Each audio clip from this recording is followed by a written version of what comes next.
رضیہ بضد تھی کہ گھر بیچ کر شوہر کا علاج کروائے، لیکن بیٹا بولا ابا نے ویسے بھی مر جانا ہے، میں گھر بیچ کر اپنے بچوں کا مستقبل خراب نہیں کرنا چاہتا۔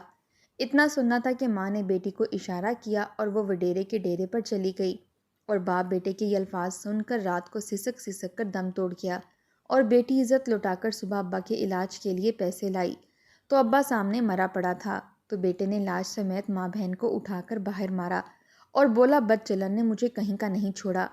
یہ کہہ کر اس نے دروازہ بند ہی کیا تھا کہ اچانک بیوی کی چیخوں کی آواز سن کر بیٹے کی روح لرز گئی، کیونکہ پچھلے ایک ہفتے سے راشد بستر سے لگا تھا۔ اس کی طبیعت دن بدن بگڑتی ہی چلی جا رہی تھی۔ نہ جانے اسے کیا ہوا تھا، پہلے تو سمجھا گیا کہ گرمی کی وجہ سے لو لگ گئی ہے، اس لیے بے ہوش ہو گیا، مگر جیسے جیسے بیماری سے پردہ اٹھا تو ان کی طبیعت مزید خراب ہوتی چلی گئی۔ راشد مزدوری کیا کرتا تھا، اس کا ایک ہی بیٹا تھا اور ایک بیٹی تھی۔ بیٹے کو پڑھا لکھا کر اچھی نوکری لگوا دی اور یہی سوچ رکھا تھا کہ بیٹا کام کاج کرے گا تو بوڑھا باپ اپنی اگلی عمر گھر میں آرام کرتے ہوئے گزارے گا، اپنے پوتے پوتیوں کے ساتھ وقت گزارے گا، مگر یہاں تو ایسا بالکل بھی نہیں ہوا تھا۔ پہلے ساری زندگی وہ محنت مزدوری کر کے اپنی بیوی بچوں کا خرچ پورا کرتے رہے، ساتھ ہی ساتھ دن بدن مہنگائی بڑھتی گئی، مگر اس کے باوجود انہوں نے بیٹے کو خوب تعلیم دلوائی تھی۔ ان کی بیٹی سجیلا کو پڑھائی لکھائی میں اتنی دلچسپی نہ تھی۔ اسکول میں داخلہ کروایا گیا تو بامشکل فیل ہو کر 8 جماعتیں ہی پڑھ سکی۔ اس کے بعد اس نے رو پیٹ کر اسکول ہی چھوڑ دیا کہ مجھ سے آگے نہیں پڑھا جاتا، میں گھر میں اماں کے ساتھ رہوں گی۔ راشد کو بھی کوئی اعتراض نہ تھا۔ جب تک بابر کی نوکری لگی، اس کی شادی کی عمر بھی ہو چکی تھی، گھر میں اچھی آمدنی بھی آنے لگی تھی، اس لیے انہوں نے بیٹے کے لیے رشتہ دیکھنا شروع کر دیا۔ مگر رضیہ کا بیٹا کہنے لگا کہ مجھے گاؤں کی ہی ایک لڑکی سے محبت ہے اور میں اسی سے شادی کروں گا۔ رضیہ کو بھی کوئی اعتراض نہ تھا، مگر وہ لڑکی تھوڑی تیز ترار سی تھی، اس لیے اس نے بیٹے کو آنے والے وقت سے آگاہ کیا، مگر بیٹا تو ہر حال میں اسی کو اس گھر میں بہو بنا کر لانا چاہتا تھا۔ یوں اس کی شادی من مرضی سے ہو گئی۔ شادی ہونی تھی کہ وہ لڑکی تو اپنے شوہر کو بالکل ہی اپنی مٹھی میں کر چکی تھی۔ شروع کے 1-2 ماہ تک تو وہ مہینے کی تنخواہ اپنے ماں باپ کے ہاتھ پر رکھتا رہا، مگر جب یہ مریم نے دیکھا تو دھیرے دھیرے اس نے اس بات پر بھی اعتراض اٹھانا شروع کر دیا۔ کہنے لگی کہ آپ کی تنخواہ ہے ہی کتنی، کل کو ہمارے بچے ہوں گے، ان کا اچھا مستقبل ہوگا، 100 خرچے ہوں گے، آپ پیسے جمع کر کے کیوں نہیں رکھتے؟ پھر کیا تھا، رضیہ کے بیٹے نے ماں باپ کو دیے جانے والے پیسوں کی رقم کم کر دی، وہ اتنے نہ تھے کہ گھر کا خرچ چل سکتا۔ آہستہ آہستہ مریم نے یہ بھی کہنا شروع کر دیا کہ آپ کی ماں تو کھانا بالکل بھی اچھا نہیں بناتی، اتنا پھیکا اور سوکھا کھانا ہوتا ہے کہ کھانے کو جی ہی نہیں کرتا، روز دال سبزیاں بناتی رہتی ہیں، مجھ سے تو نہیں کھائی جاتی۔ پھر کیا تھا، بیٹا اپنی بیوی کو لے کر الگ ہو گیا، وہ جو تھوڑا بہت خرچہ اپنے ماں باپ کو دیتا تھا اس سے بھی ہاتھ کھینچ لیا۔ رضیہ اور راشد کے سارے خواب دھرے کے دھرے رہ چکے تھے۔ انہوں نے تو سوچ رکھا تھا کہ اپنے بیٹے کے ساتھ ہنسی خوشی زندگی گزاریں گے، مگر ایسا کچھ بھی نہیں ہوا تھا۔ مجبوراً خرچ اٹھانے کے لیے ایک روز راشد کو دوبارہ سے مزدوری پر جانا پڑا۔ رضیہ نے روک دیا، کہنے لگی کہ ایسا نہ کریں، آپ کی صحت اب پہلے جیسی نہیں رہی، اب آپ محنت مزدوری نہیں کر سکیں گے، اپنی حالت تو دیکھیں، آج میں خود اپنے بیٹے سے بات کرتی ہوں، آخر یہ کیا ڈرامہ رچا رکھا ہے۔ اس رات رضیہ نے اپنے بیٹے بابر کو اپنے پاس بلایا تو مریم بھی فوراً وہیں پر آ کر بیٹھ گئی تاکہ شوہر کی جگہ وہ خود چالاکی سے جواب دے سکے۔ رضیہ نے بغیر تمہید کے کہا کہ دیکھو بیٹا، تمہاری بہن جوان ہو چکی ہے، کل کو اس کی شادی کرنی ہے، اس کے لیے جہیز بنانا ہے، تم جانتے تو ہو آج کل مہنگائی کتنی بڑھ چکی ہے، اس لیے تم ہر ماہ مجھے کچھ رقم الگ سے دے دیا کرو تاکہ میں جمع کر کے اپنی بچی کے لیے جہیز بنا سکوں۔ بابر بھی مان گیا، کہنے لگا کہ ٹھیک ہے، میں آپ کو پیسے دیتا رہوں گا، بس جلد از جلد بہن کی شادی کروا دیتے ہیں، یوں جوان جہاں بیٹی کو گھر بٹھائے رکھنا اچھا نہیں ہوتا۔ رضیہ نے بھی ہاں میں سر ہلا دیا، مگر مریم تو اندر ہی اندر جل بھن کر رہ چکی تھی، اسے تو یہ بات بالکل بھی پسند نہیں آئی تھی۔ چند روز بعد مریم کی طبیعت خراب ہوئی، اسے ڈاکٹر کے پاس لے جایا گیا تو ڈاکٹر نے بتایا کہ خوشخبری ہے، بابر اور مریم ماں باپ بننے والے ہیں۔ یہ خبر سن کر تو پورے گھر میں جشن کا سما تھا۔ مریم نے طرح طرح کے کھانے بنوائے تھے اور خوب خدمتیں کروانے لگی، وہیں رضیہ اور اس کی بیٹی بھی مریم کی خوب آؤ بھگت کرنے لگی۔ تاکہ اسے کسی چیز کی کمی نہ ہو۔ پھر کیا تھا، مریم کو تو موقع مل گیا۔ کہنے لگی کہ کل کو ہمارے بچے ہوں گے، ان کے 100 خرچے ہوں گے، ان کے لیے نیا سامان خریدنا ہوگا۔ جانتے تو ہیں کہ کس قدر خرچ ہوتا ہے، تو آپ ابھی سے پیسے اپنے بچے کے لیے جوڑنا شروع کر دیں۔ بہن کے جہیز کا کیا ہے، وہ تو بنتا ہی رہے گا۔ ویسے بھی بیٹی کو بیانے کی ذمہ داری اس کے ماں باپ پر ہوتی ہے۔ آپ کی ذمہ داری میں اور میرے ہونے والے بچے ہیں۔ ایسی باتیں کر کر کے مریم نے ایک بار پھر اپنے شوہر کو اپنی طرف کر لیا تھا۔ رضیہ اور اس کی بیٹی مریم کی طرح بالکل بھی چالاک نہ تھے، جو اس کی طرح باتوں میں بہلا پھسلا کر اپنے بیٹے کو اپنی طرف کر سکتے۔ جب اس بات کا اندازہ ہو گیا کہ اب ان کا بیٹا ان کا خرچ نہیں اٹھائے گا، تو ایک بار پھر راشد نے مزدوری کرنا شروع کر دی۔ وہ صبح سویرے مزدوری کے لیے گھر سے نکل جاتا اور سارا دن وہاں پر کام کرتا رہتا۔ شام کو جو مزدوری ملتی لے کر گھر آ جاتا۔ رضیہ شوہر کی یہ حالت دیکھتی تو روتی رہتی۔ اسے تو بالکل بھی امید نہ تھی کہ اس کا بیٹا ان کے ساتھ ایسا کرے گا۔ اس نے تو سوچ رکھا تھا کہ پہلے دن باپ کو کام پر جاتا دیکھے گا تو اس کی غیرت جاگ جائے گی، باپ کو کام پر جانے سے منع کرے گا اور کہے گا کہ میرے ہوتے ہوئے آپ آخر کیوں کام کر رہے ہیں، میں آپ کا خرچ اٹھانے کے لیے تیار ہوں۔ مگر ایسا کچھ بھی نہ ہوا۔ وہ تو الٹا خوش ہو گیا کہ مجھے اب پیسے اپنے ماں باپ کو نہیں دینا پڑیں گے۔ کچھ ماہ یوں ہی گزر گئے۔ وہ دونوں میاں بیوی مرغ مسلم کھاتے رہتے، کسی مہنگے ڈاکٹر سے اپنی بیوی کا چیک اپ کرواتے، مگر وہیں راشد اب بیمار سا رہنے لگا تھا۔ اس کے باوجود اپنی بیٹی اور بیوی کے سامنے اپنا رویہ ٹھیک رکھتا اور خوش رہنے کی کوشش کرتا۔ جو بھی مزدوری ملتی اس سے روکھی سوکھی کھاتا رہتا، مگر بیٹے سے 1 روپیہ بھی نہیں مانگا تھا۔ رضیہ کے ہاں پوتے کی پیدائش ہوئی تو اس کے بیٹے نے پورے گاؤں میں مٹھائی بانٹی، بیٹے کا عقیقہ کروایا، مگر جس روز عقیقہ تھا تو رضیہ اور اس کی بیٹی کے پاس پہننے کے لیے نئے کپڑے ہی موجود نہ تھے۔ اس نے اپنے شوہر سے تذکرہ کیا تو راشد کہنے لگا کہ میرے پاس اتنے پیسے نہیں ہیں جو تم دونوں کے سوٹ لاؤں۔ پھر کچھ سوچتے ہوئے رضیہ کہنے لگی کہ بیٹے کا عقیقہ ہے، اس لیے مجھے لگتا ہے کہ ہمارا بیٹا ہمیں نئے سوٹ دلوا دے گا، مگر ایسا بھی کچھ نہ ہوا۔ دونوں ماں بیٹیاں ساری دعوت میں یوں ہی پرانے کپڑے پہن کر ملازموں کی طرح کام کاج کرتی رہیں، کسی نے انہیں پوچھا تک نہ تھا۔ وہ وقت یوں ہی آگے گزرتا چلا گیا۔ اب ان کے پاس پیسے ہی نہ تھے کہ وہ اپنی بیٹی سجیلا کے لیے پیسے جوڑ کر اس کا جہیز تیار کر سکتے۔ سجیلا بڑی ہی خوبصورت اور پرکشش لڑکی تھی۔ جو بھی اسے ایک بار دیکھتا اس کی دوسری نظر ضرور اس کی طرف اٹھتی تھی۔ یہی وجہ تھی کہ رضیہ نے اپنی بچی کو کبھی گھر سے باہر نکلنے نہیں دیا تھا۔ انہوں نے تو سوچا تھا کہ پوتے پوتیوں کے ساتھ ہنسی خوشی زندگی گزاریں گے، مگر پوتا جیسے جیسے بڑا ہوا انتہائی بدتمیز ہو گیا، اپنے دادا دادی کو گالیاں نکالتا، وہ پیار سے بلاتے تو بدتمیزی کرتا، نہ ہی مریم منع کرتی اور نہ ہی اس کا شوہر، بلکہ وہ تو خوش ہوتے اور ہنس دیتے کہ بچہ ہے، بڑا ہوگا تو خود ہی سمجھ لے گا۔ ایک روز راشد مزدوری کر رہا تھا کہ اس کی طبیعت خراب ہونے لگی۔ اسے منظر دھندلا سا نظر آنے لگا تھا۔ اس نے کئی بار آنکھوں میں پانی کی چھینٹے مارے اور آنکھیں میچیں، مگر کوئی افاقہ نہ ہو سکا۔ تبھی ٹھیکیدار بھی اس پر چلانے لگا کہ آ کر یہاں کام کرو ورنہ آج کی تیری تنخواہ کاٹ لوں گا۔ راشد نے یہ سنا تو فوراً آنکھیں میچتا ہوا دوبارہ سے اینٹیں اٹھا اٹھا کر اوپری منزل پر پہنچانے لگا۔ وہ جیسے ہی سیڑھیاں اتر رہا تھا اس کی آنکھوں کے آگے اندھیرا چھا گیا اور وہ منہ کے بل سیڑھیوں سے گر گیا۔ وہ گرتے ہوئے جا کر پتھر پر لگا تھا، اس کا سر پھٹ گیا۔ فوراً اسے ڈاکٹر کے پاس لے جایا گیا، جہاں اس کے سر میں 2 ٹانکے آئے۔ ڈاکٹر نے علاج کے لیے مہنگی دوائیاں دی تھیں، اس کے پاس تو اتنے پیسے ہی نہ تھے۔ مجبوراً بیوی نے اپنے گلے کی سونے کی چین بیچ کر اپنے شوہر کی دوائیاں منگوائیں۔ راشد کو گھر لے آ چکے تھے۔ جب بیٹے کو خبر ہوئی کہ باپ کے ساتھ یہ حادثہ ہوا ہے تو وہ مہمانوں کی طرح باپ کے کمرے میں آیا، 5-10 منٹ بیٹھا اور پھر وہاں سے چلا گیا۔ پیسوں کے نام پر اس نے پھوٹی کوڑی بھی ماں کے ہاتھ پر نہیں رکھی تھی۔ ایک دفعہ مجبور ہو کر خود رضیہ نے بیٹے سے پیسے مانگے، کہنے لگی کہ بیٹا تمہارے ابا کی دوائیاں ختم ہونے والی ہیں، میرے پاس جو بھی جمع پونجی تھی ساری لگ چکی ہے، جو 2 پیسے سجیلا کے جہیز کے لیے جوڑ کر رکھے تھے وہ بھی باپ کے علاج میں خرچ ہو چکے ہیں، ہو سکے تو کچھ پیسے دے دو، میں تمہارے باپ کی دوائیاں جا کر لے سکوں۔ مگر بیٹا فوراً اپنا بٹوا کنگالتے ہوئے کہنے لگا کہ میرے پاس تو پیسے ہی نہیں ہیں، دن بدن خرچ بڑھتا چلا جا رہا ہے، اگر ہوتے تو ضرور دے دیتا، آپ ابا کو مہنگی دوائیاں کیوں دے رہی ہیں؟ جو لوکل دوائیاں ہیں وہی اسٹور سے لے کر دے دیں، انہی سے آرام آ جائے گا۔ یہ ڈاکٹر تو ویسے ہی لوٹنے کے لیے بیٹھے ہوتے ہیں۔